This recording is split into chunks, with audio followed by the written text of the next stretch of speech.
It is January 1368. A clerk walks the lanes of Angoulême with a wax tablet, and he is not counting people. He is counting fires, one mark for every hearth that smokes, one coin owed for every flame that warms a family through the winter. Within 18 months, that small tax on smoke will help set light to a war already a generation old and burn on for 80 years more. Why would counting the fires inside a home be enough to topple a prince and reopen the 100 Years' War? And why, 3 centuries later, would the very same idea force ordinary people to brick up their own windows and live in the dark? Welcome to Reason Found. Today we are tracing the tax on warmth and light and the reasons hiding in plain sight. To understand the clerk and his tablet, you have to understand what a fire meant in the medieval world. A hearth was no luxury. It sat at the center of the home, the only source of heat, the only way to cook, the place a family gathered when the daylight failed. To possess a hearth was, quite literally, to possess a household. Picture the scene from the collector's side. He does not knock and ask your name. He stands in the lane at dusk and reads the rooftops. Where smoke curls grey against the cold sky, a household lives and a household owes. One plume, one line in his ledger. Rulers had grasped this long before the 14th century. You cannot easily hide a fire. Smoke climbs through the roof, the chimney stands plain against the sky, and unlike a man, a hearth never runs away when the tax collector arrives. So across early medieval Europe, kings learned to charge the one thing every family had to keep burning. In England, the practice was old enough to carry a folk name, smoke farthings. The Domesday Book, compiled in 1086, already records the fumage or fewage owed to the crown for every chimney in a house. Anglo-Saxon kings had taken their cut of the smoke from nearly every hearth, sparing only the poorest. Count the fires, the logic ran, and you have counted the wealth. France built the same machine and gave it a sharper name. The fouage from feu, the French word for fire, taxed each household by its hearth, its feu. Levied across the realm in 1342, and again in 1349, it turned the family fireside into a unit of royal accounting. A kingdom could not number every peasant. It could always number their chimneys. There lay the quiet genius and the quiet menace of the whole idea. A hearth tax never asked what you earned or what you owned. It asked only whether you were warm. Nobles and clergy could often haggle their way to an exemption. The peasant with one smoking roof rarely could. But a tax that counts the fires in your home also hands the state a reason to look inside it, and what the Prince of Aquitaine did with that reason would cost him everything.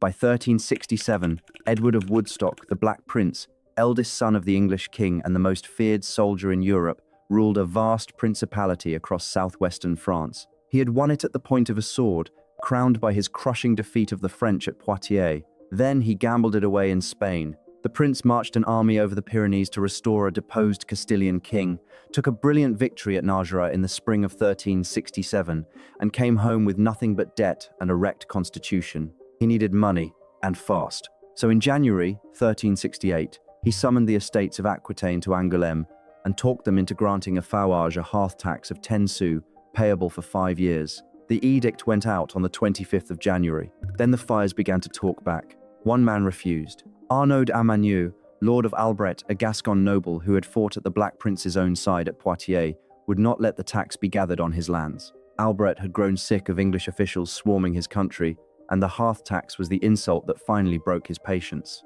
Joined by the Count of Armagnac, he carried his complaint over the prince's head to the one man who outranked him, Charles V, King of France, who still claimed to be the true overlord of Aquitaine. Charles seized his chance and summoned the Black Prince to answer in Paris. The prince's reply has echoed for 6 centuries. He would come to Paris, he said, with 60,000 men at his back. It was bravado, and it was ruin. War flared back to life across France. Edward III reclaimed the title King of France, and the revolt spread like flame through dry thatch. By the spring of 1369, more than 900 towns and castles had declared against the prince. Within 2 years, his great principality lay in pieces, and the dying, disappointed Black Prince would never win it back. Historians stay careful here. By one account, the hearth tax was only the excuse, a spark thrown onto grievances that already smoldered. Yet the spark still mattered. A tax on the family fireside had helped reignite the 100 Years' War, and France, having watched a hearth tax tear Aquitaine apart, learned almost nothing. 10 years on, in 1379, the king's own uncle, Louis of Anjou, demanded a fouage of 12 francs on every hearth in the south. the fires answered him too. Within 3 years, the towns erupted in the Harel, and the revolt of the Mayatins tax riots, the crown put down in blood. Same small levy, same furious result. Count the hearths long enough, and sooner or later, the hearths revolt. Here, the story climbs out of the Middle Ages and walks into houses you can still visit today. The idea of taxing a home by its fire never died. It went quiet, and 3 centuries later, it came back hungry. In 1662, a newly restored English king, Charles II, revived the old fumage almost word for word. Every household now owed 2 shillings a year for each hearth and stove beneath its roof. To collect it, the law sent men into your home, the chimney men, who held the right to walk through your rooms and tally your fireplaces while you stood and watched. Few taxes in English history were loathed more. When William and Mary scrapped it in 1689, they branded it a badge of slavery, a law that let strangers enter any house and search it as they pleased. But the state had learned something. The problem was never the hearth, it was the front door. A tax that demanded entry would always be fought, so why not charge for something you could count from the street? In 1696, King William III found his answer, the window. The crown needed money to repair a currency it had just melted down and restruck, and the window was simply the easiest thing left to count. A house paid a flat rate, then paid more for every window above a set number. No inspector needed to step inside. A collector simply stood on the pavement and counted the glass. And people answered in the most human way imaginable. If a window cost money, they sealed it shut. Across Britain, householders bricked up their openings with stone and mortar. Builders raised new houses with fewer windows, or with blank recesses where a window was merely painted on. The tax crossed borders. Scotland adopted it in 1748, Ireland in 1799, and France launched its own duty on doors and windows in 1798. Walk through Bath today, or the old closes of Edinburgh, and you can still read the scars. Rows of blind, bricked-up windows, the fingerprints of a tax nobody alive remembers paying. There is one last turn to this story, though the part where the bricked-up window stopped being a clever dodge and started to kill.